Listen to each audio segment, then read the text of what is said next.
Larasati Wibowo adalah definisi keanggunan yang tak perlu bersuara.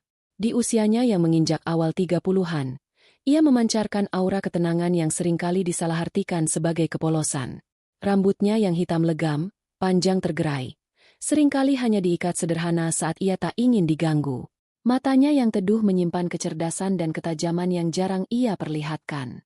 Bagi dunia luar, ia adalah istri dari Adrian, seorang manajer proyek yang karirnya sedang menanjak.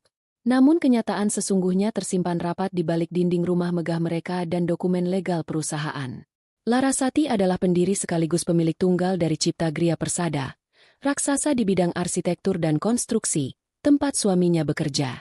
Sebuah rahasia yang ia simpan rapat demi memberi panggung bagi pria yang dicintainya untuk bersinar. Adrian, suaminya, adalah pria yang tahu betul bagaimana cara memikat orang. Dengan perawakan tinggi tegap dan senyum yang bisa meluluhkan baja, ia membangun citranya sebagai pemimpin yang handal di kantor. Ia menikmati kesuksesan, mobil mewah, dan tatapan kagum dari para bawahannya. Namun di balik semua itu, kilau kesuksesan mulai membutakannya. Ia mulai merasa lebih hebat dari istrinya, lupa bahwa fondasi tempatnya berdiri adalah milik Larasati. Ia mulai memandang Larasati sebagai sosok yang membosankan, seorang istri yang dunianya hanya sebatas dapur dan taman. Lalu ada Bella, karyawan baru di divisi pemasaran Cipta Gria Persada. Usianya beberapa tahun di bawah Larasati, penuh dengan ambisi yang membara dan rasa percaya diri yang terkadang melampaui batas. Ia cantik dengan cara yang agresif. Bibirnya selalu dipoles warna merah menyala, dan tatapannya selalu menantang. Ia melihat Adrian bukan hanya sebagai atasan, tetapi sebagai tiket emas menuju puncak. Ia tak peduli dengan status pernikahan Adrian. Baginya, dalam kompetisi, yang menang adalah yang paling berani dan licik. Dentang jam dinding bergema di ruang makan yang luas, memecah keheningan yang terasa lebih berat dari biasanya. Sudah pukul 10 malam. Larasati duduk sendirian di meja makan yang bisa menampung 12 orang. Hidangan yang dimasaknya dengan susah payah, sup iga kesukaan Adrian, udang saus padang, dan cah kangkung, sudah mulai dingin. Ini bukan malam pertama ia menunggu. Dalam sebulan terakhir, kebiasaan ini sudah menjadi rutinitas yang menyakitkan. Pintu depan akhirnya terbuka, diikuti langkah kaki yang dikenali Larasati. Adrian masuk sambil melonggarkan dasinya. Wajahnya tampak lelah, tapi ada sebersit energi aneh yang tidak bisa Larasati artikan. "Kamu belum tidur?" tanya Adrian, nadanya datar.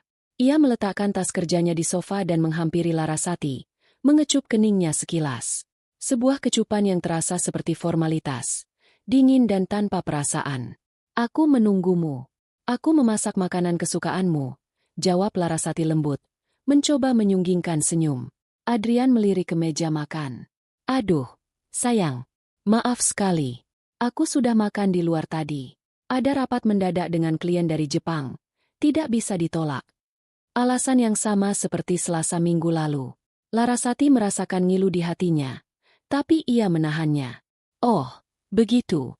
Ya sudah, tidak apa-apa. Kamu pasti lelah. Mau aku siapkan air hangat untuk mandi?" "Tidak usah, aku bisa sendiri," jawab Adrian cepat, sambil berjalan menuju tangga. "Aku mau langsung istirahat." Larasati hanya bisa menatap punggung suaminya yang menjauh. Ia kemudian memandangi lagi meja makan yang penuh dengan makanan yang tak tersentuh. Surga pernikahan yang ia kira sempurna, ternyata memiliki retakan yang dalam. Ia bangkit, mulai membereskan piring-piring itu dengan hati yang hampa. Saat ia mengambil jas Adrian yang tersampir di kursi, hidungnya menangkap sebuah aroma. Aroma parfum wanita. Bukan aroma parfumnya yang lembut dan beraroma melati. Ini aroma yang lebih kuat, manis, dan terasa asing. Menusuk hidung dan hatinya sekaligus. Ia memejamkan mata sejenak, mencoba menepis pikiran buruk yang mulai merayap di benaknya. Mungkin saja itu aroma parfum klien wanitanya. Mungkin saja ia terlalu banyak berpikir. Ia mencoba meyakinkan dirinya sendiri, tetapi benih keraguan itu sudah tertanam, siap tumbuh menjadi pohon kecurigaan yang rindang. Malam itu, di ranjang mereka yang luas, Larasati merasakan jarak yang semakin membentang di antara mereka. Adrian tidur memunggunginya. Napasnya teratur. Tapi Larasati tahu, suaminya belum benar-benar tidur. Ia bisa melihat cahaya dari layar ponsel yang Adrian sembunyikan di bawah selimut. Sesekali, ibu jarinya bergerak cepat, mengetik sesuatu. "Kamu sedang apa?" Larasati memberanikan diri bertanya. Suaranya nyaris berbisik. Adrian sedikit terperanjat. Ia buru-buru mematikan layar ponselnya. Tidak ada. Hanya membalas beberapa email pekerjaan yang mendesak.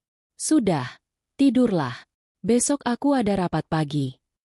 Larasati tidak mengatakan apa-apa lagi. Ia membalikkan badan, memunggungi Adrian, dan membiarkan air matanya mengalir tanpa suara. Email pekerjaan di tengah malam? Dengan cara sembunyi-sembunyi?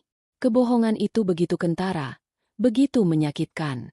Ia tahu ada sesuatu yang tidak beres. Suaminya, pria yang telah berbagi hidup dengannya selama 5 tahun, kini terasa seperti orang asing yang tidur di sebelahnya. Beberapa hari kemudian, kecurigaannya semakin menguat. Saat sedang membersihkan dompet Adrian yang tertinggal, ia menemukan sebuah struk dari restoran Italia mewah. Tanggalnya adalah hari Kamis minggu lalu, hari di mana Adrian mengaku lembur di kantor sampai larut malam karena ada revisi proyek mendadak. Tagihannya untuk 2 orang, dengan pesanan 2 gelas anggur merah dan hidangan penutup tiramisu yang dihias untuk perayaan. Perayaan apa? Batin Larasati menjerit. Ia meletakkan struk itu kembali.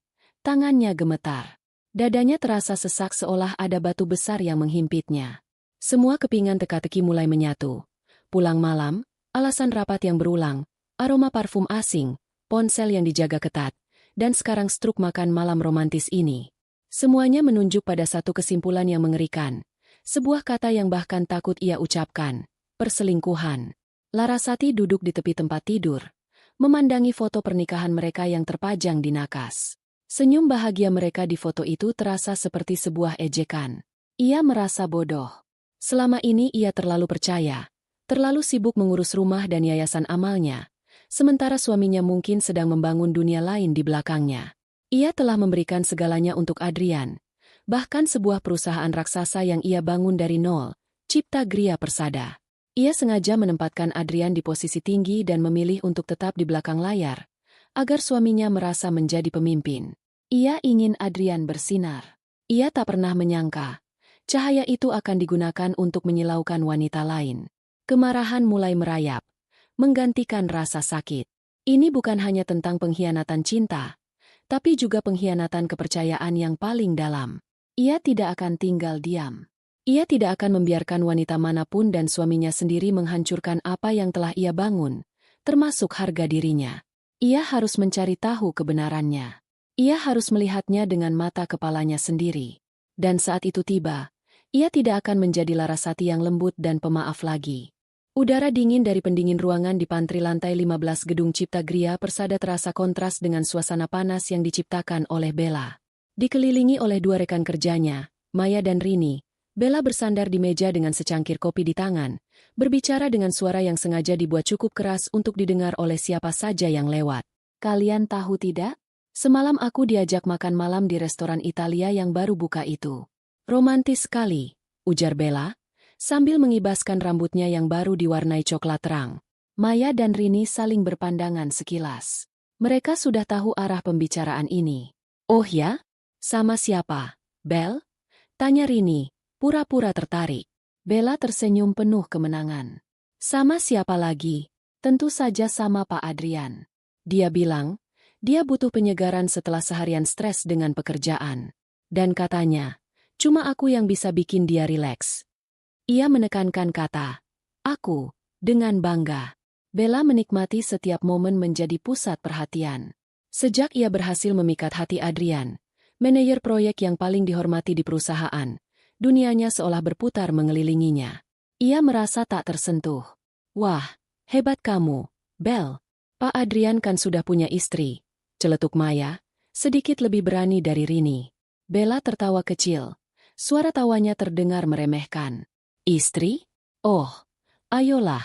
Kalian pernah lihat istrinya? Katanya sih cuma ibu rumah tangga biasa. Membosankan. Wajar saja kalau Pak Adrian cari yang lebih seru.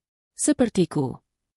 Ia memutar tubuhnya, memamerkan gaun ketatnya yang menonjolkan lekuk tubuhnya.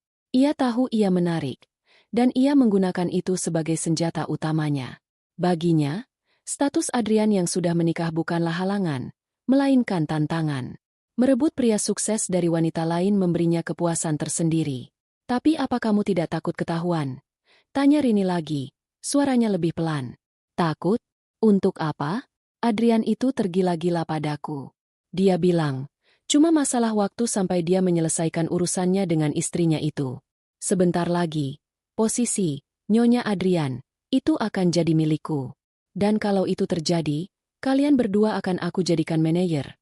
Janji Bella sambil mengedipkan sebelah matanya, seolah sedang membagi-bagikan kekuasaan. Tepat saat itu, seorang office boy bernama Joko hendak mengambil air dari dispenser. Bella menatapnya dengan tajam. Tunggu giliran. Tidak lihat ada yang sedang bicara. Bentaknya. Joko yang kaget langsung mundur. Maaf, Mbak Bella. Pakai matamu lain kali. Sergah Bella lagi, tanpa rasa bersalah. Maya dan Rini hanya bisa diam, merasa tidak nyaman dengan arogansi Bella. Di kantor itu, semua orang sudah tahu tentang hubungan terlarang antara Bella dan Adrian. Mereka sering melihat keduanya makan siang bersama, atau Adrian yang, tidak sengaja, menyentuh tangan Bella saat memberikan dokumen. Bella sendiri tidak berusaha menutupinya. Sebaliknya, ia malah memamerkannya. Ia menggunakan kedekatannya dengan Adrian untuk mendapatkan apapun yang ia mau. Pekerjaan yang lebih mudah, pujian dari atasan, dan yang terpenting, rasa takut dari karyawan lain. Ia seringkali datang terlambat tanpa ada yang berani menegur. Ia juga tak segan-segan menyuruh karyawan lain yang jabatannya setara dengannya untuk membuatkan laporan atau membereskan pekerjaannya. Jika ada yang menolak, ia akan mengancam dengan satu kalimat sakti. Oke, tidak apa-apa. Nanti aku sampaikan ke Pak Adrian kalau kerja sama tim di sini tidak bagus. Dan ancaman itu selalu berhasil. Tidak ada yang mau mengambil risiko berurusan dengan Adrian, yang terkenal tegas dan bisa dengan mudah mempengaruhi karir mereka. Jadi, mereka memilih untuk menuruti kemauan Bella. Dalam waktu singkat, Bella telah menjelma menjadi ratu, tak resmi di divisi mereka. Seorang ratu yang kejam dan haus kekuasaan. Sore itu, Adrian memanggil Bella ke ruangannya. Ruang kerja Adrian cukup besar, dengan jendela kaca yang menampilkan pemandangan kota. Bella masuk tanpa mengetuk pintu, sebuah kebiasaan baru yang disukainya. Ada apa, sayang? Kangen ya? Sapa Bella dengan nada manja, sambil berjalan mendekati meja Adrian. Adrian tersenyum, tatapannya melembut saat melihat Bella. Duduklah, ada yang ingin aku berikan padamu. Ia membuka laci mejanya dan mengeluarkan sebuah kotak bludru berwarna biru. Bella menerimanya dengan mata berbinar. Ia membukanya dan menemukan sebuah kalung perak dengan liontin berbentuk hati. Wow, ini indah sekali, desah Bella. Kamu suka? Tanya Adrian. Ini sebagai tanda terima kasihku. Presentasimu kemarin di depan klien dari Singapura sangat luar biasa. Semua orang memujimu. Tentu saja mereka suka. Kan aku yang presentasi. Jawab Bella penuh percaya diri. Pasangkan di leherku, dong. Bella membalikan badan, memberikan akses ke leher jenjangnya. Adrian bangkit dari kursinya dan dengan lembut memasangkan kalung itu. Jemarinya sengaja menyentuh kulit Bella lebih lama dari yang seharusnya. Ia menghirup aroma parfum Bella yang manis dan memabukkan. Aroma yang sama yang menempel di jasnya semalam. Kamu cantik sekali, bisik Adrian di telinga Bella. Bella tersenyum puas. Ia membalikan badan dan melingkarkan tangannya di leher Adrian. Aku tahu. Jadi, kapan kamu akan menceraikan istrimu itu? Aku sudah tidak sabar. Wajah Adrian sedikit berubah. Sabar, sayang. Semua butuh proses. Tidak semudah itu. Proses apa lagi? Bilang saja kamu sudah tidak cinta. Selesai, kan? Desak Bella. Larasati. Dia wanita yang baik. Aku tidak bisa menyakitinya begitu saja, ujar Adrian. Ada nada ragu dalam suaranya. Bella melepaskan pelukannya. Wajahnya cemberut. Oh, jadi sekarang kamu membelanya? Setelah semua yang kita lakukan, kamu masih peduli padanya? Jangan-jangan kamu tidak pernah serius denganku. Melihat Bella marah, Adrian panik. Ia tidak mau kehilangan Bella. Bella adalah pelariannya dari kehidupannya yang monoton. Bukan begitu, sayang. Tentu saja aku serius denganmu. Aku hanya butuh waktu yang tepat. Aku janji, Aku akan menyelesaikannya. Untukmu. Ia menarik Bella ke dalam pelukannya lagi, mencoba menenangkannya. Bella akhirnya luluh, kembali bersandar di dada Adrian. Dalam hatinya, ia bersumpah tidak akan membiarkan wanita bernama Larasati itu menghalangi jalannya. Ia akan mendapatkan Adrian dan semua kemewahan yang melekat padanya, dengan cara apapun. Ia tidak tahu bahwa perang yang akan ia hadapi bukanlah melawan seorang istri biasa yang lemah, melainkan melawan pemilik sesungguhnya dari kerajaan tempat ia sedang mencoba bertahta. Seminggu telah berlalu sejak penemuan struk restoran itu. Bagi Larasati, hari-hari terasa seperti berjalan di atas pecahan kaca. Setiap senyum Adrian, setiap sentuhannya, setiap kata-katanya terasa palsu dan menyakitkan. Ia telah menghabiskan malam-malam tanpa tidur, memikirkan langkah apa yang harus ia ambil. Menangis dan mengkonfrontasi Adrian secara langsung adalah pilihan termudah, tapi itu tidak akan memberinya kepuasan. Itu hanya akan memberi Adrian kesempatan untuk berbohong, untuk memutarbalikkan fakta, dan mungkin membuatnya tampak seperti istri yang pencemburu dan tidak masuk akal. Ia tidak akan memberikan kemewahan itu pada suaminya. Rasa sakit di hatinya telah bermetamorfosis menjadi sesuatu yang lain. Sesuatu yang lebih dingin, lebih tajam, dan lebih fokus. Sebuah resolusi. Ia harus melihat semuanya dengan mata kepalanya sendiri. Ia harus memahami sejauh mana pengkhianatan ini telah terjadi, dan siapa wanita yang telah merusak rumah tangganya. Maka, sebuah rencana mulai terbentuk di benaknya. Sebuah rencana yang berani dan berbahaya, tetapi harus dilakukan. Ia akan masuk ke dalam sarang ular itu. Ia akan datang ke Cipta Gria Persada, bukan sebagai Larasati Wibowo, sang pemilik yang tak terlihat, tetapi sebagai orang lain. Seseorang yang tidak akan diperhatikan, seseorang yang bisa membaur dan mengamati tanpa dicurigai. Pagi itu, setelah Adrian berangkat kerja, Larasati berdiri di depan lemari pakaiannya yang besar. Lemari itu penuh dengan gaun-gaun rancangan desainer ternama, setelan kerja yang elegan, dan tas-tas kulit yang harganya bisa membeli sebuah mobil. Ia mengabaikan semua itu. Tangannya meraih ke bagian paling belakang, menarik keluar sebuah kotak tua berisi pakaian-pakaian lamanya dari zaman kuliah. Sebuah kemeja flanel yang sedikit pudar, celana jeans longgar, dan sepasang sepatu kets yang sudah usang. Ia juga menemukan kacamata lamanya, dengan bingkai tebal dan model kuno yang sudah lama tidak ia pakai. Ia mengenakan pakaian itu dan menatap pantulan dirinya di cermin. Sosok yang balas menatapnya adalah orang yang sama sekali berbeda. Rambutnya yang biasa tergerai indah kini ia kuncir kudas kenanya. Dengan beberapa anak rambut dibiarkan jatuh berantakan di wajahnya. Tanpa riasan, dengan kacamata besar yang menutupi sebagian wajahnya, ia terlihat seperti mahasiswi biasa. Polos, sedikit canggung, dan sama sekali tidak menarik perhatian. Sempurna. Langkah selanjutnya adalah yang paling penting. Ia mengambil ponselnya dan menekan nomor yang sudah lama tidak ia hubungi, tetapi selalu ia ingat di luar kepala. Nomor Tirtayasa, Kepala Departemen Sumber Daya Manusia di perusahaannya. Pak Tirta adalah seorang pria tua yang bijaksana, teman baik almarhum ayahnya, dan satu dari segelintir orang di perusahaan yang mengetahui identitas asli Larasati. Halo, selamat pagi, dengan Tirtayasa. Sapa suara berat di seberang sana. Selamat pagi, Pak Tirta. Ini Larasati. Jawab Larasati, suaranya tenang. Terdengar sedikit keterkejutan. Oh, Bu Larasati. Ada apa, Bu? Tumben sekali menelepon saya langsung. Apa ada masalah? Tidak ada masalah besar, Pak. Saya hanya butuh bantuan Bapak. Dan saya mohon, ini harus dirahasiakan, bahkan dari Dewan Direksi yang lain, kata Larasati. Tentu, Bu. Apapun untuk Ibu. Apa yang bisa saya bantu? Larasati menarik napas dalam-dalam. Saya ingin melakukan audit internal secara rahasia. Saya ingin melihat langsung bagaimana alur kerja dan suasana di lantai bawah. Saya akan menyamar sebagai anak magang atau staf junior. Saya butuh Bapak untuk menyiapkan identitas sementara untuk saya dan menempatkan saya di divisi pemasaran di lantai 15.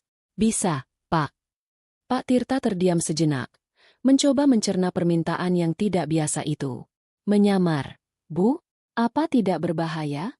Kenapa tidak memanggil konsultan saja? Ini harus saya lakukan sendiri, Pak. Anggap saja ini cara saya untuk memastikan perusahaan yang ayah saya bangun berjalan dengan baik di setiap levelnya. Saya percaya penuh pada Bapak. Mendengar nama almarhum ayahnya disebut, Pak Tirta luluh. Ia tahu Larasati mewarisi kecerdasan dan keteguhan hati ayahnya. Baik, Bu. Saya mengerti. Akan saya siapkan semuanya. Atas nama siapa, Bu? Laras. Cukup Laras. Mahasiswi magang dari Universitas Mitra kita. Jawab Larasati. Saya akan datang besok pagi. Keesokan harinya, Larasati memarkir mobilnya yang sederhana di area parkir umum, beberapa blok dari kantornya sendiri. Ia berjalan kaki, merasakan jantungnya berdebar kencang. Saat ia melangkah masuk ke lobi Cipta Gria Persada yang megah, lobi yang desainnya ia setujui secara pribadi, ia merasa seperti orang asing. Tidak ada yang menyapanya, tidak ada yang membukakan pintu untuknya. Ia adalah salah satu dari ratusan karyawan yang lalu lalang, tak terlihat dan tidak penting.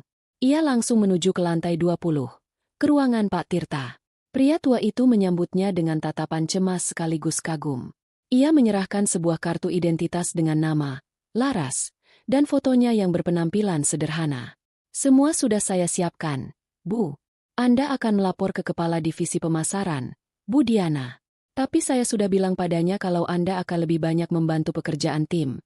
Jadi tidak akan terlalu terikat pada satu orang. Ini akan memberi Ibu keleluasaan untuk bergerak. Jelas Pak Tirta. Terima kasih banyak, Pak. Saya tidak akan melupakan bantuan Bapak ini, ujar Larasati tulus. Dengan kartu identitas tergantung di lehernya, Larasati turun ke lantai 15. Suasana di sana sangat berbeda dengan lantai eksekutif yang tenang. Di sini riuh, penuh dengan suara telepon berdering, orang-orang berbicara, dan derap langkah kaki yang terburu-buru. Ia merasa sedikit gugup, tetapi ia mengingatkan dirinya sendiri akan tujuannya. Ia menemukan meja kosong yang ditunjukkan untuknya, di sudut ruangan yang agak ramai. Saat ia sedang mencoba menyalakan komputer, seseorang dengan suara tajam menegurnya. Kamu anak magang yang baru itu, ya? Larasati mendongak dan jantungnya seakan berhenti berdetak. Di hadapannya berdiri seorang wanita cantik dengan gaun merah menyala dan bibir yang dipoles warna senada. Bella, wanita dari rumor-rumor itu. Dan di lehernya, tergantung sebuah kalung perak dengan liontin hati. Kalung yang sama persis dengan gambar di struk pembelian dari toko perhiasan yang ia temukan di saku jas Adrian.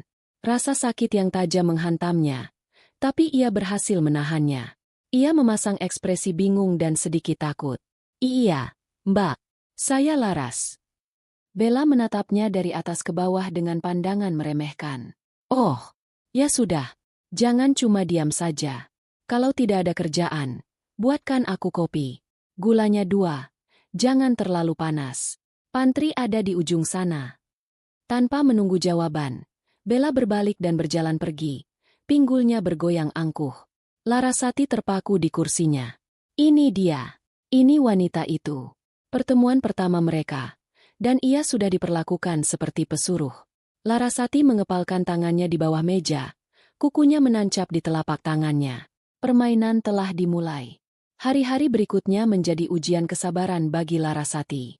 Perannya sebagai Laras si anak magang membuatnya menjadi sasaran empuk bagi Bella.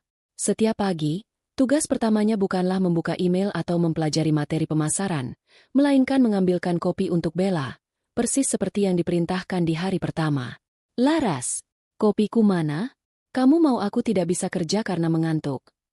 Teriak Bella dari mejanya yang terletak di area yang lebih strategis, dekat jendela. Larasati, yang sedang mencoba memahami laporan penjualan, segera bangkit. Iya, Mbak, ini saya buatkan. Di pantry, ia seringkali mendengar Bella membual kepada teman-temannya. Membual tentang hadiah-hadiah mahal, makan malam romantis, dan janji-janji manis yang diberikan oleh kekasihnya yang seorang manajer penting. Bella tidak pernah menyebut nama Adrian secara langsung di depan banyak orang, tapi semua orang di divisi itu tahu siapa yang ia maksud. Dia bilang, aku ini inspirasinya. Tanpa aku, proyek-proyek besar itu tidak akan berjalan lancar. Kata Bella suatu hari, suaranya penuh kebanggaan. Istrinya di rumah, paling-paling cuma bisa masak dan beberes. Mana mengerti soal bisnis. Larasati yang sedang mengadu kopi mendengar setiap kata itu. Rasanya seperti ada ribuan jarum yang menusuk jantungnya. Ia harus menggigit bibirnya kuat-kuat agar tidak berteriak. Ia menuangkan kopi ke cangkir dengan tangan yang sedikit gemetar, lalu membawanya ke meja Bella. "Ini, Mbak, kopinya," ujarnya pelan. Bella bahkan tidak menoleh. Ia hanya mengibaskan tangannya. "Taruh saja di situ." Penindasan itu tidak berhenti di situ. Bella seringkali melemparkan pekerjaan remeh padanya. Menyusun ratusan dokumen yang tidak penting, memfotokopi materi presentasi dalam jumlah besar, bahkan sesekali menyuruhnya membelikan makan siang. Laras, aku lagi malas keluar. Tolong belikan aku nasi goreng di warung seberang. Ya, jangan lupa kerupuknya yang banyak," perintah Bella sambil menyodorkan selembar uang. Larasati menerima uang itu tanpa berkata-kata. Ia menuruti semua perintah itu dengan patuh. Setiap kali ia diperlakukan semena-mena, ia tidak melihatnya sebagai penghinaan. Ia melihatnya sebagai amunisi. Setiap kata, setiap perlakuan, adalah bukti yang ia kumpulkan. Ia juga menggunakan kesempatan itu untuk mengamati. Ia melihat bagaimana Adrian seringkali, kebetulan, lewat di depan meja Bella. Mereka akan bertukar senyum penuh makna. Ia melihat bagaimana Adrian memanggil Bella ke ruangannya dengan alasan pekerjaan, tapi mereka akan berada di dalam sana lebih lama dari yang seharusnya, dan Bella akan keluar dengan wajah berseri-seri. Ia melihat ketakutan di mata karyawan lain. Mereka tidak berani melawan Bella. Mereka memilih untuk menghindar atau menuruti kemauannya. Larasati sekarang mengerti. Bella bukan sekadar selingkuhan. Ia adalah parasit yang menyebarkan racun di lingkungan kerja perusahaannya, menggunakan nama suaminya sebagai tameng. Dan Adrian, suaminya, membiarkan itu terjadi. Bahkan mungkin menikmatinya. Puncak dari semuanya terjadi pada suatu sore di hari Jumat. Larasati baru saja selesai memfotokopi setumpuk tebal dokumen untuk rapat hari Senin. Ia membawa tumpukan kertas itu dengan hati-hati di kedua tangannya, berjalan kembali ke mejanya. Saat ia melewati meja Bella yang sedang tertawa-tawa dengan Maya, tiba-tiba menjulurkan kakinya. Larasati, yang tidak melihatnya, tersandung. Keseimbangannya hilang. Bruk! Ia jatuh ke lantai. Tumpukan kertas yang dibawanya berhamburan ke segala arah, menciptakan lautan kertas putih di lantai kantor. Hening seketika. Semua aktivitas di lantai itu berhenti. Semua mata tertuju padanya. Bella menutup mulutnya dengan tangan, pura-pura kaget. Tapi matanya tidak bisa menyembunyikan kilatan geli. "Ya ampun, Laras. Maaf. Aku tidak sengaja. Kakiku kram. Aduh, kamu ini ceroboh sekali, sih. Lihat, jadi berantakan begini." Beberapa orang tertawa kecil. Larasati merasakan wajahnya memanas karena malu dan marah. Ia berlutut, mulai memunguti kertas-kertas itu satu persatu dengan tangan gemetar. "Cepat bereskan. Jangan menghalangi jalan orang mau pulang," bentak Bella, arogansinya kembali. Larasati terus memungut kertas dalam diam. Ia tidak mau melihat wajah siapapun. Ia hanya ingin menghilang dari sana. Saat itulah, ia merasakan sepasang sepatu pantofel mahal berhenti tepat di depannya. Ia mendongak perlahan. Jantungnya seperti diremas. Itu Adrian. Suaminya berdiri di sana, menatap kekacauan di lantai dengan kening berkerut. Mata mereka bertemu selama sepersekian detik. Larasati berharap melihat sesuatu di mata suaminya. Pengenalan? Simpati? Apa saja. Tapi yang ia lihat hanyalah tatapan dingin dan jengkel. Adrian tidak mengenalinya. Baginya, wanita yang sedang berlutut memalukan di lantai ini hanyalah seorang staf rendahan yang merepotkan. Ia melirik sekilas ke arah Bella, yang memberinya senyum manis seolah berkata, "Bukan salahku." Lalu, tanpa sepatah kata pun, Adrian berbalik dan berjalan pergi, masuk ke dalam ruangannya seolah tidak ada apa-apa yang terjadi. Saat itulah, sesuatu di dalam diri Larasati patah. Bukan patah. Sesuatu itu mengeras menjadi baja. Rasa sakit karena dibuli oleh Bella tidak ada apa-apanya dibandingkan rasa sakit karena ketidakpedulian suaminya sendiri. Adrian bahkan tidak repot-repot untuk bertanya apa yang terjadi. Ia melihat seseorang jatuh, dan ia memilih untuk pergi. Larasati berhenti memunguti kertas. Ia bangkit berdiri perlahan. Ia menatap lurus ke arah pintu ruangan Adrian yang tertutup. Permainannya sudah selesai. Ia sudah melihat semua yang perlu ia lihat. Ia sudah merasakan semua yang perlu ia rasakan. Ia tidak akan lagi menjadi Laras si anak magang. Ia tidak akan lagi menjadi istri yang diam-diam menangis. Besok, saat ia kembali ke gedung ini, ia akan kembali sebagai dirinya yang sesungguhnya. Dan ia akan membersihkan sampah di perusahaannya. Dimulai dari lantai 15. Larasati tidak langsung pulang malam itu. Setelah meninggalkan tumpukan kertas yang berhamburan dan tatapan penuh rasa ingin tahu dari seluruh isi kantor, ia berjalan tanpa tujuan. Ia tidak kembali ke mobilnya. Kakinya membawanya ke sebuah taman kota yang tidak jauh dari gedung Cipta Gria Persada. Ia duduk di bangku kosong di bawah pohon yang rindang, membiarkan hiruk-pikuk lalu lintas malam menjadi musik latar bagi hatinya yang hancur. Rasa malu karena jatuh di depan semua orang sudah menguap. Yang tersisa adalah kekosongan yang dingin dan menusuk.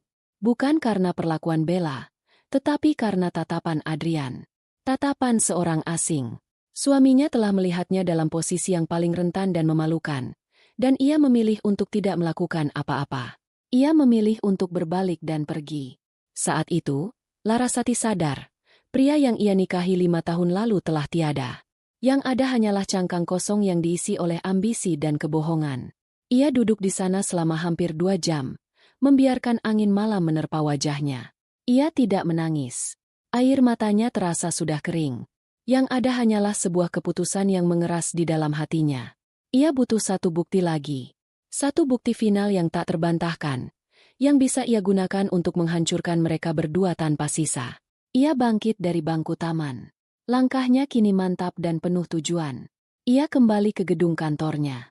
Lobi sudah sepi. Hanya ada beberapa petugas keamanan yang berjaga.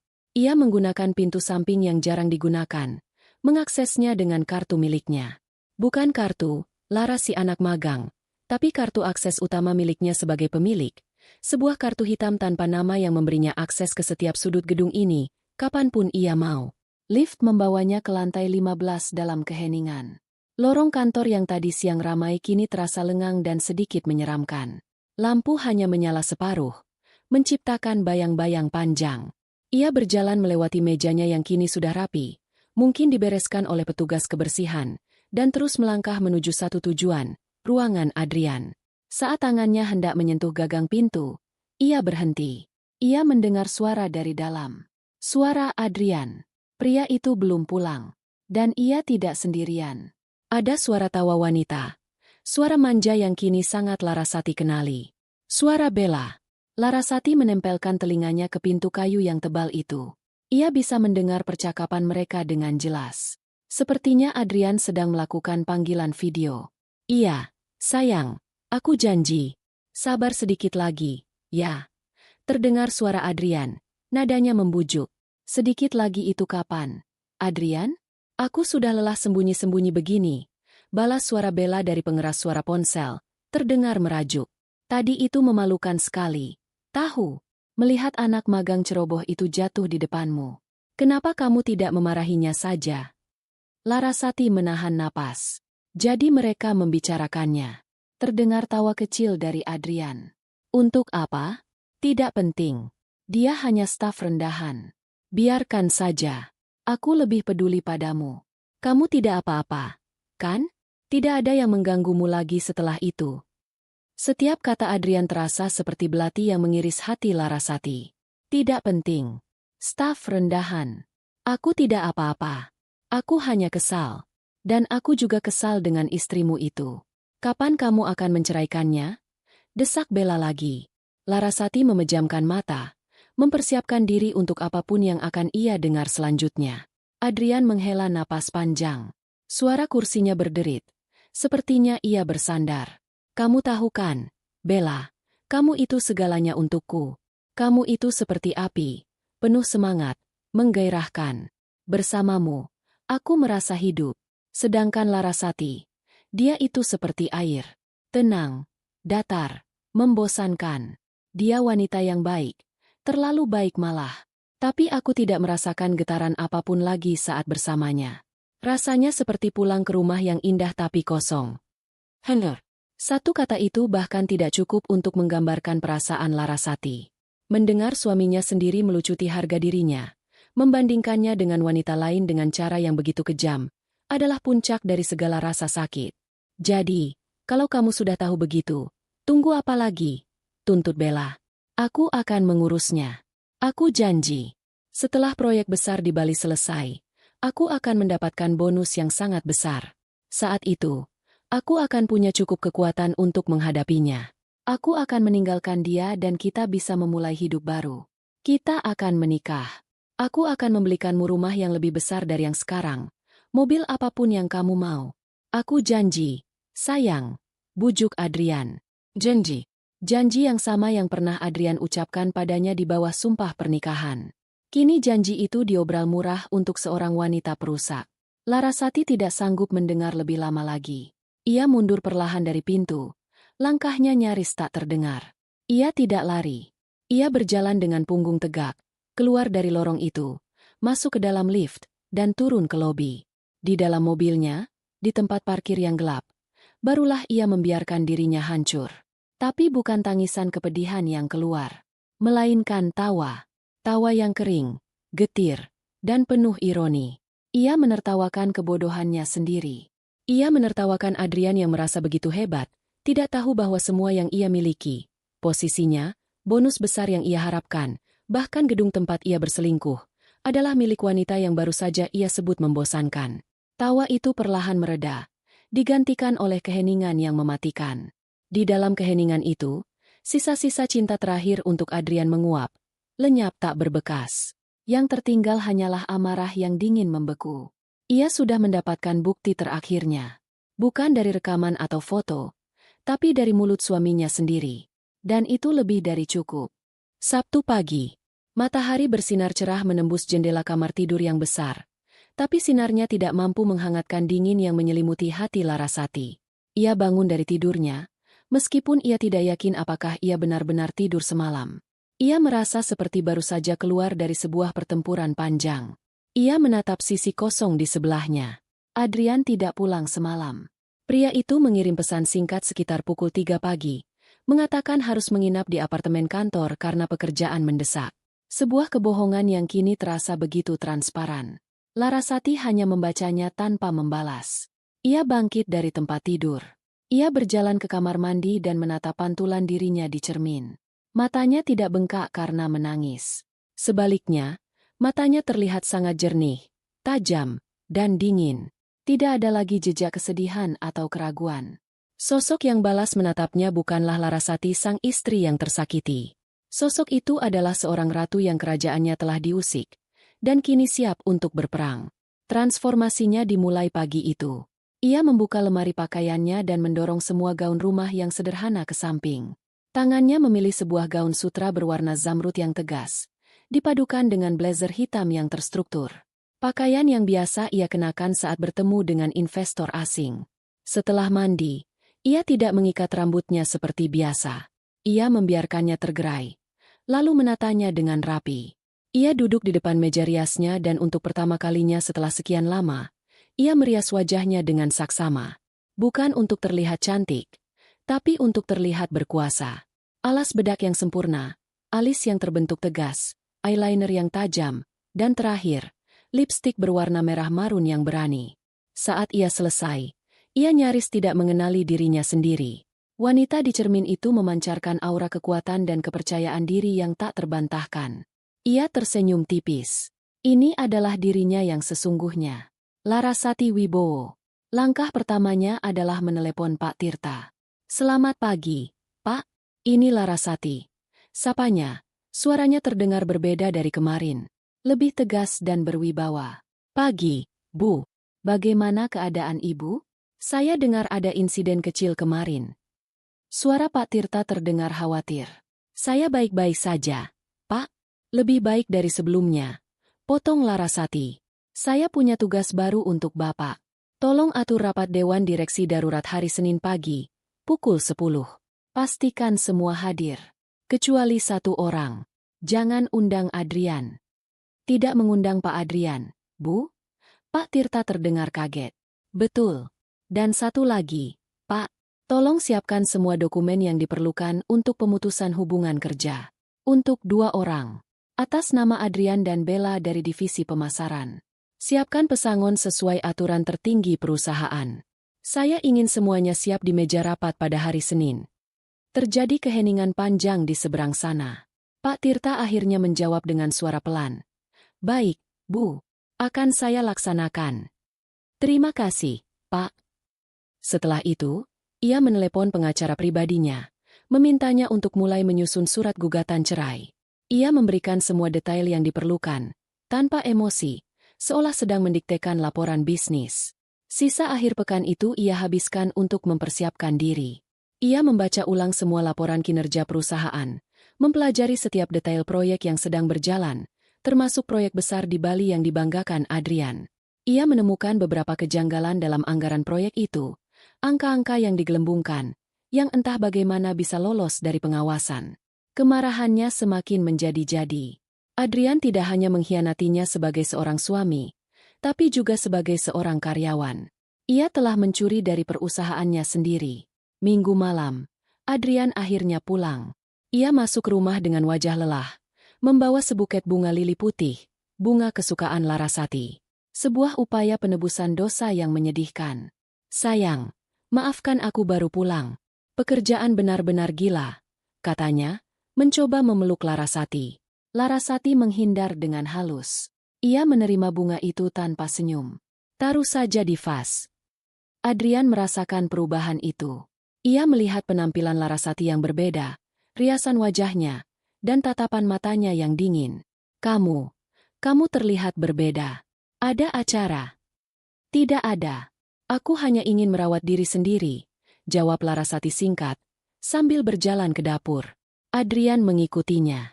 Ia merasa ada yang tidak beres. Suasana rumah terasa tegang. Kamu marah padaku karena aku tidak pulang? Aku benar-benar minta maaf.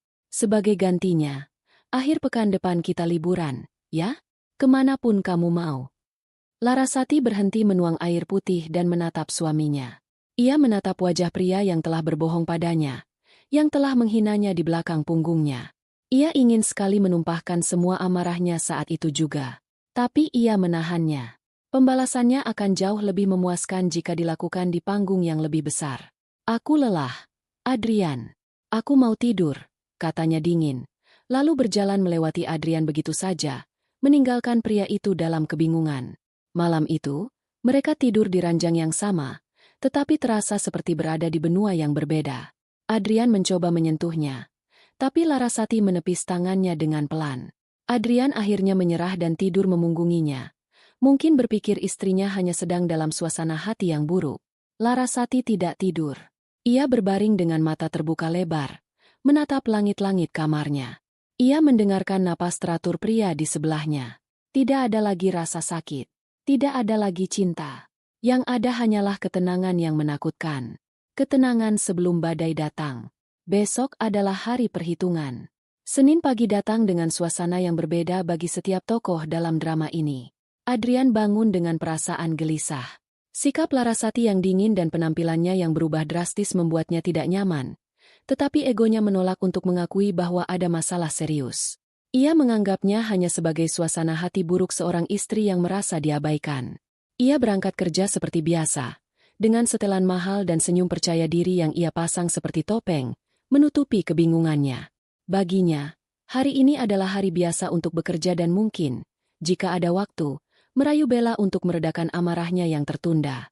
Bagi Bella, Senin pagi adalah awal dari minggu penaklukannya. Ia merasa di atas angin. Adrian sudah berjanji akan menceraikan istrinya. Ia merasa kemenangan sudah di depan mata. Ia memilih pakaian terbaiknya hari itu, sebuah gaun span berwarna biru elektrik yang memeluk tubuhnya dengan sempurna, dipadu dengan sepatu hak tinggi yang berbunyi nyaring setiap kali ia melangkah. Ia berjalan memasuki lobi Cipta Gria Persada dengan dagu terangkat, seolah ia sudah menjadi pemilik tempat itu. Dan bagi Larasati, Senin pagi adalah hari eksekusi. Ia bangun jauh sebelum Adrian, melakukan rutinitasnya dalam keheningan yang penuh perhitungan. Namun pagi ini, ia tidak mengenakan pakaian kekuasaannya. Ia tidak memakai gaun sutra zamrud atau blazer hitamnya. Sebaliknya, ia kembali mengenakan seragam penyamarannya. Kemeja flanel pudar, celana jeans longgar, dan sepatu kets usang. Rambutnya kembali diikat kudas kenanya, dan kacamata berbingkai tebal itu kembali bertengger di hidungnya. Ini adalah langkah terakhir dari rencananya. Ia tidak akan menghancurkan mereka di ruang rapat yang sunyi. Ia akan melakukannya di panggung termegah di perusahaan itu, di depan ratusan pasang mata. Ia ingin penghinaan mereka menjadi tontonan publik. Ia tiba di kantor tepat pada jam sibuk, saat lobi dipenuhi oleh karyawan yang bergegas masuk untuk memulai hari mereka. Ia sengaja berjalan lambat, membiarkan dirinya ditelan oleh keramaian. Ia melihat Bella dari kejauhan, sedang tertawa genit dengan beberapa rekan prianya di dekat pintu masuk utama. Larasati menarik napas dalam-dalam, lalu mulai berjalan lurus ke arah mereka. Matanya menatap lurus ke depan, seolah tidak melihat siapapun. Bella, yang merasa menjadi pusat perhatian, melihat Laras si anak magang, berjalan ke arahnya dengan wajah datar. Amarahnya dari insiden hari Jumat kembali tersulut. Ia merasa diremehkan oleh sikap diam gadis itu. Ia memutuskan untuk memberinya pelajaran sekali lagi, untuk menunjukkan siapa yang berkuasa di sini. Saat Larasati berjalan melewatinya, Bella dengan sengaja menggeser tubuhnya dan mendorong bahu Larasati dengan keras. Dorongan itu lebih kuat dari yang sebelumnya, penuh dengan kebencian dan arogansi. "Kalau jalan lihat-lihat, dong!" bentak Bella. Suaranya melengking dan sengaja dikeraskan untuk menarik perhatian. "Kamu pikir ini jalan nenek moyangmu? Hah? Dasar tidak punya mata." Larasati, yang sudah mengantisipasi serangan ini, membiarkan tubuhnya kehilangan keseimbangan. Ia tidak melawan. Ia jatuh dengan dramatis ke lantai marmer yang dingin dan berkilauan. Tas selempangnya terlepas. Isinya, buku catatan, pulpen, dan sebuah botol air minum, berhamburan di sekelilingnya. Bruk! Suara tubuh yang jatuh dan barang-barang yang berceceran itu berhasil menghentikan semua aktivitas di lobi. Musik instrumental yang menenangkan dari pengeras suara seolah mati.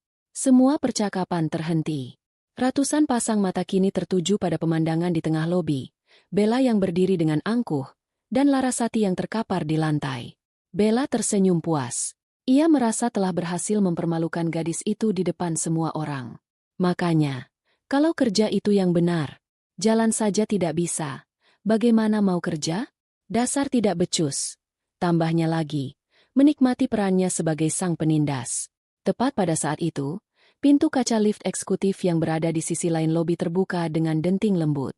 Adrian keluar dari lift, sedang tertawa sambil berbicara di telepon dengan salah satu kontraktornya. "Iya, pastikan materialnya datang tepat waktu. Saya tidak mau ada penundaan lagi," katanya. Pandangannya kemudian menyapu lobi dan berhenti pada kerumunan aneh di tengah ruangan. Ia melihat Bella, kekasihnya, sedang berdiri dengan pose menantang. Dan di lantai, ada seseorang yang terjatuh. Ia mengernyitkan dahi, merasa terganggu dengan keributan itu. "Sudah dulu, nanti saya telepon lagi," katanya, mematikan sambungan telepon. Ia melangkah maju dengan wibawa seorang manajer yang hendak menertibkan bawahannya. Ia ingin segera membubarkan kerumunan itu. Namun, semakin dekat ia melangkah, semakin jelas pemandangan di depannya. Ia melihat pakaian yang dikenakan wanita yang jatuh itu. Kemeja flanel, sepatu kets, rambut yang diikat kuda. Jantung Adrian mulai berdebar tidak karuan. Ia mempercepat langkahnya, menembus kerumunan kecil yang memberi jalan untuknya. Dan saat ia melihat wajah wanita itu dengan jelas, yang sedang menatap lantai dengan ekspresi kosong, dunia Adrian seakan runtuh. Napasnya tercekat di tenggorokan.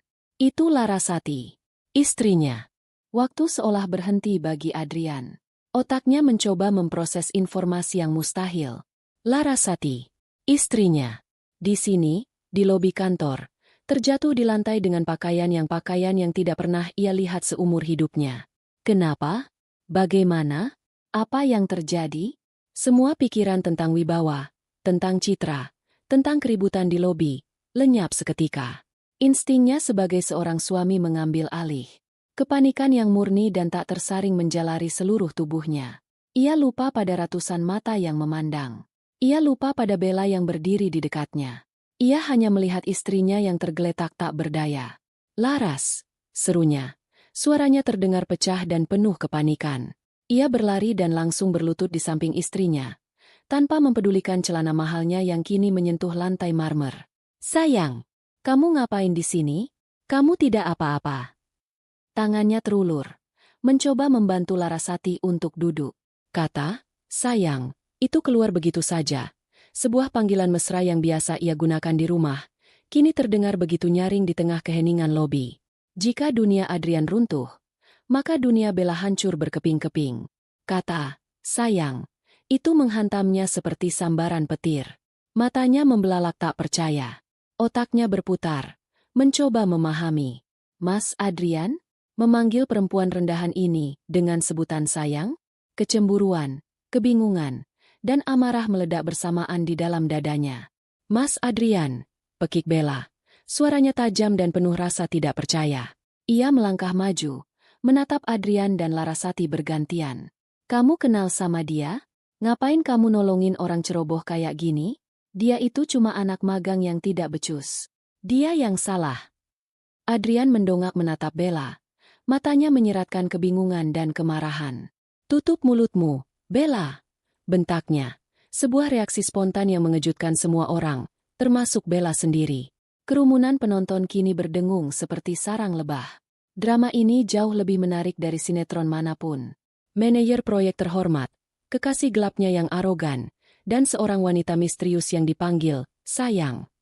Ini adalah tontonan terbaik tahun ini. Di tengah kekacauan itu, Larasati bergerak.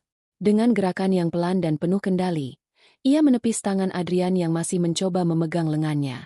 Tepisan itu lembut, namun terasa begitu final. Ia menatap suaminya. Tatapan mereka bertemu. Di mata Adrian, ia melihat kepanikan dan jutaan pertanyaan. Di mata Larasati, Adrian hanya melihat kekosongan yang dingin. Seorang petugas keamanan yang akhirnya sadar dari keterkejutannya, bergegas maju dan membantu Larasati berdiri. Ibu tidak apa-apa. Tanyanya sopan. Saya tidak apa-apa. Terima kasih, Pak. Jawab Larasati.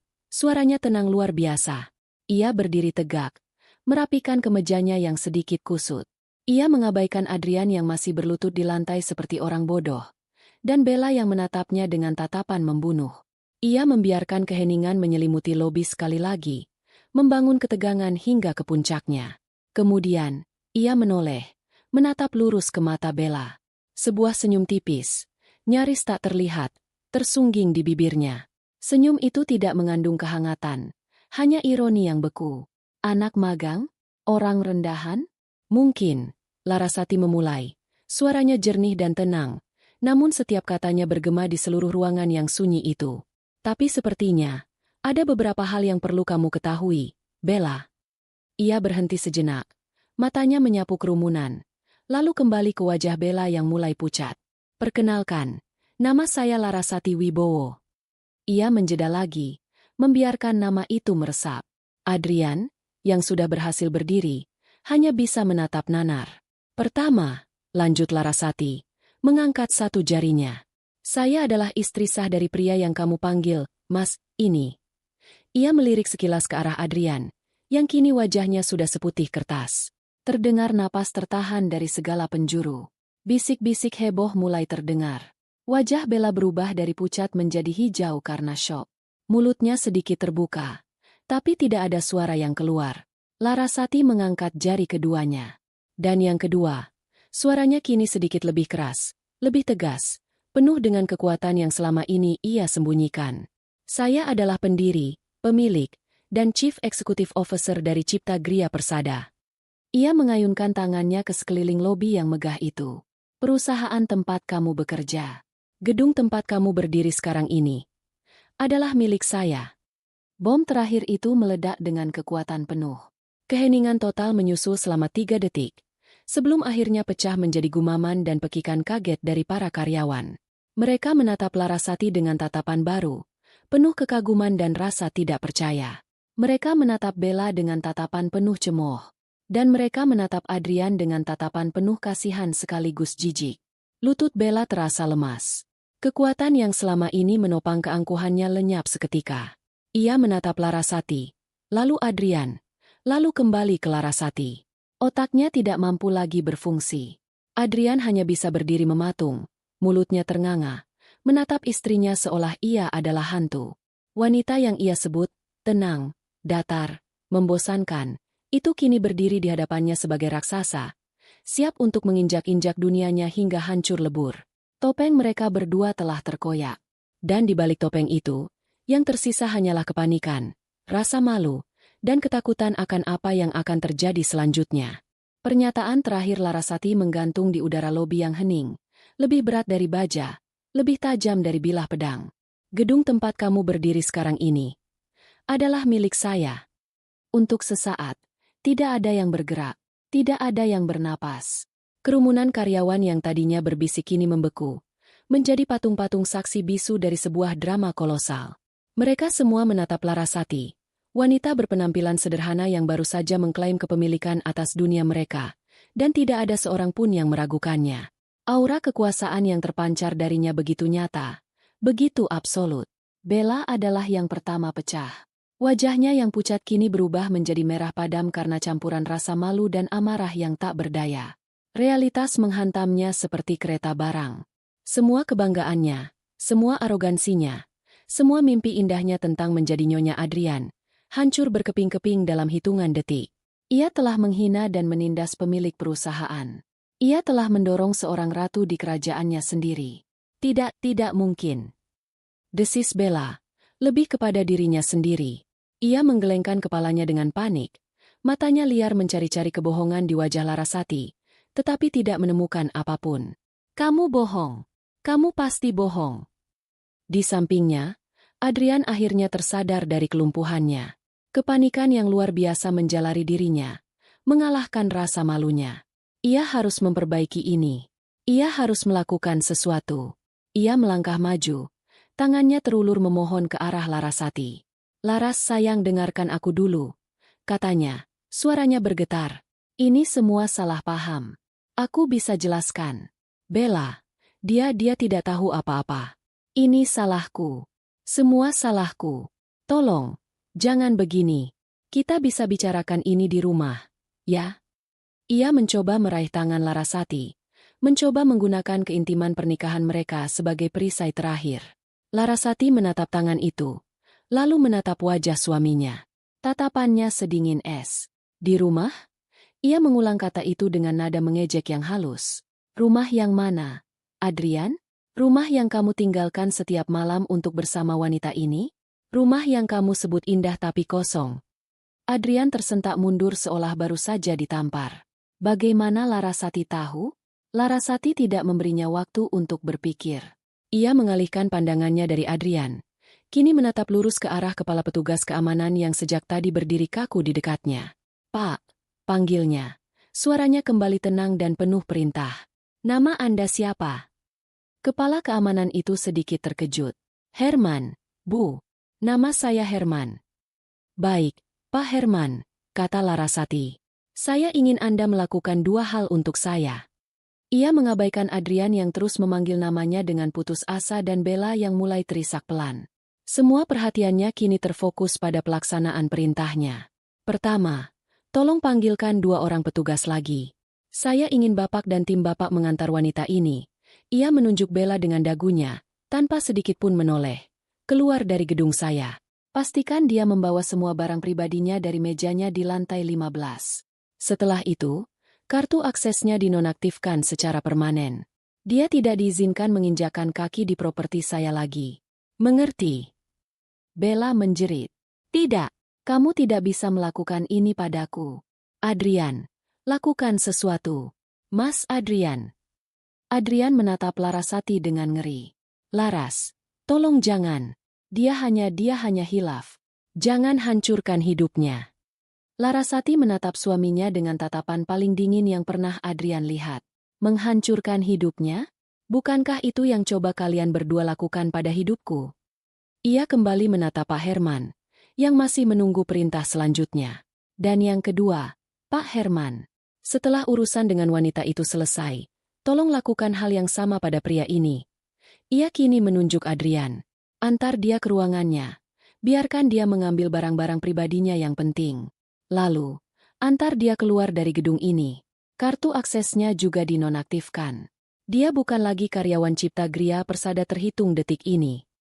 Jika pengungkapan tadi adalah bom, maka perintah ini adalah gempa bumi yang meruntuhkan segalanya. Adrian menatap istrinya tak percaya. Dipecat. Di depan semua orang. Oleh istrinya sendiri. Larasati, teriaknya. Kini rasa putus asa mengubah suaranya menjadi marah. Kamu tidak bisa melakukan ini. Aku manajer di sini. Aku yang menjalankan proyek-proyek besar. Perusahaan ini butuh aku. Larasati tertawa kecil. Tawa yang sama sekali tidak mengandung humor. Butuh kamu? Adrian, jangan menipu dirimu sendiri. Kamu pikir aku tidak tahu tentang anggaran proyek Bali yang kamu gelembungkan? Kamu pikir aku tidak tahu kamu telah mencuri dari perusahaanmu sendiri? Dari istrimu sendiri? Wajah Adrian kehilangan sisa-sisa warnanya. Tamat. Semuanya sudah tamat. Pak Herman, melihat ketegasan di mata Larasati, akhirnya bergerak. Siap, Bu. Laksanakan.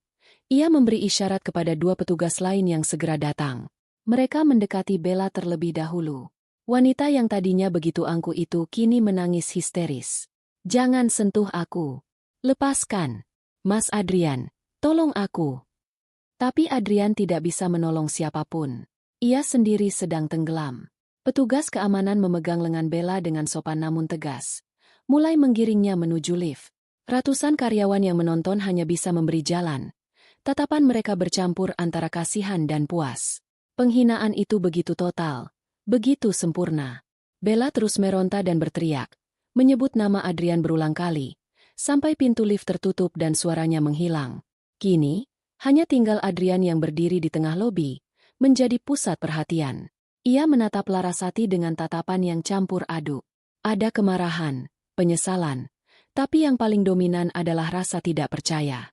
Setelah semua yang aku lakukan untukmu, untuk kita. Bisiknya lirih. Apa yang kamu lakukan untukku, Adrian? Balas Larasati, melangkah mendekatinya untuk terakhir kali. Kamu membangun kariermu di atas fondasi yang aku berikan. Aku memberimu panggung, dan kamu menggunakannya untuk menari dengan wanita lain. Aku memberimu kepercayaan, dan kamu menggunakannya untuk menusukku dari belakang. Jadi jangan pernah bicara tentang apa yang telah kamu lakukan untukku. Pak Herman dan satu petugas lagi kini berdiri di samping Adrian. Mari, Pak Adrian, kata Pak Herman dengan suara pelan. Adrian tidak melawan. Energinya sudah habis. Ia seperti boneka tali yang putus. Ia membiarkan dirinya digiring pergi, melewati kerumunan yang sama, menuju akhir dari karirnya yang cemerlang. Sebelum masuk lift, ia menoleh sekali lagi, menatap Larasati yang berdiri tegak di tengah lobi. Wanita yang sama yang pernah memasak untuknya setiap malam, yang pernah menunggunya pulang dengan sabar.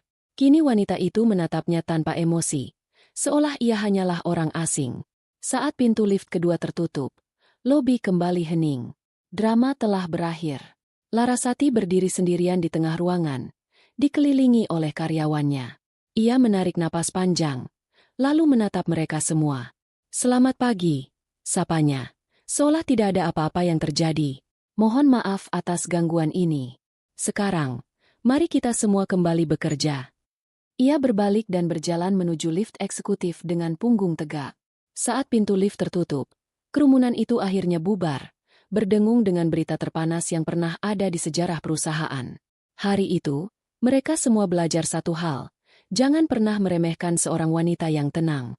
Karena di balik ketenangannya, mungkin tersimpan kekuatan seekor singa betina yang siap menerkam siapa saja yang mengusik kerajaannya. 3 bulan kemudian, langit Jakarta berwarna oranye keemasan. Tanda senja akan segera tiba. Dari jendela kaca raksasa di ruangannya di lantai paling atas gedung Cipta Gria Persada, Larasati bisa melihat seluruh kota terhampar di bawahnya.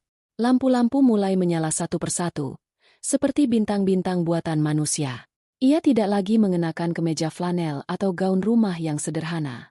Hari ini, ia memakai setelan celana berwarna krem yang elegan.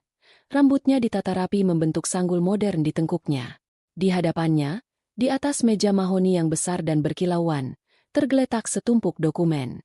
Di paling atas, sebuah map berwarna biru dengan tulisan, "Akta cerai," di sampulnya. Ia mengambil pulpen, dan tanpa ragu sedikit pun, ia membubuhkan tanda tangannya di atas meterai. Selesai. Sebuah babak dalam hidupnya telah resmi ditutup. Tidak ada air mata. Tidak ada penyesalan. Yang ada hanyalah perasaan lega yang luar biasa. Seolah sebuah beban berat yang tak terlihat telah diangkat dari pundaknya. Pengacara pribadinya yang duduk di seberang meja tersenyum tipis. Selamat, Bu Larasati. Semuanya sudah selesai. Terima kasih, Pak. jawab Larasati. Suaranya terdengar tenang dan mantap. Setelah pengacaranya pergi, Larasati bersandar di kursinya. Ia membiarkan dirinya merenung sejenak. 3 bulan ini adalah 3 bulan yang paling sibuk sekaligus paling membebaskan dalam hidupnya. Setelah insiden di lobi, ia mengambil alih kendali perusahaan secara penuh. Ia memimpin rapat dewan direksi, merombak beberapa posisi manajerial, dan membatalkan proyek-proyek yang terindikasi korupsi, termasuk proyek Bali. Ia bekerja dari pagi hingga malam, mencurahkan seluruh energinya untuk membersihkan dan membangun kembali kerajaannya. Para karyawan yang awalnya takut padanya, kini menatapnya dengan penuh rasa hormat dan kekaguman. Mereka melihat seorang pemimpin yang cerdas, tegas, dan adil. Citra, istri manajer yang membosankan, atau anak magang yang ceroboh, telah lenyap selamanya, digantikan oleh Citra Larasati Wibowo, sang CEO. Tentang Adrian dan Bella, ia tidak pernah mendengar kabar mereka secara langsung. Ia hanya mendengar desas-desus yang beredar di antara karyawan. Setelah dipecat dengan cara yang begitu memalukan, tidak ada perusahaan besar yang mau menerima Adrian. Namanya sudah tercoreng di seluruh industri. Beberapa orang bilang, ia sekarang bekerja serabutan, mencoba memulai bisnis kecil-kecilan yang selalu gagal.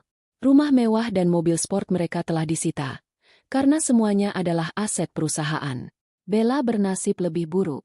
Cap sebagai pelakor dan wanita yang menindas atasannya sendiri membuatnya menjadi paria sosial. Ia mencoba melamar kerja di banyak tempat, tapi reputasinya selalu mendahuluinya. Kabar terakhir yang Larasati dengar, Bella kembali ke kampung halamannya, menanggung malu yang ia ciptakan sendiri. Larasati tidak merasakan kepuasan dari kejatuhan mereka. Ia hanya merasakan ketidakpedulian. Mereka adalah bagian dari masa lalu, sebuah pelajaran pahit yang harus ia lalui untuk menjadi lebih kuat. Rasa sakit dari pengkhianatan itu telah membentuknya, memaksanya untuk keluar dari cangkang nyaman yang ia ciptakan sendiri dan merebut kembali identitasnya. Ia bangkit dari kursinya dan berjalan ke arah jendela. Ia menatap matahari yang perlahan tenggelam di ufuk barat. Ia teringat kata-kata Adrian yang ia dengar di balik pintu.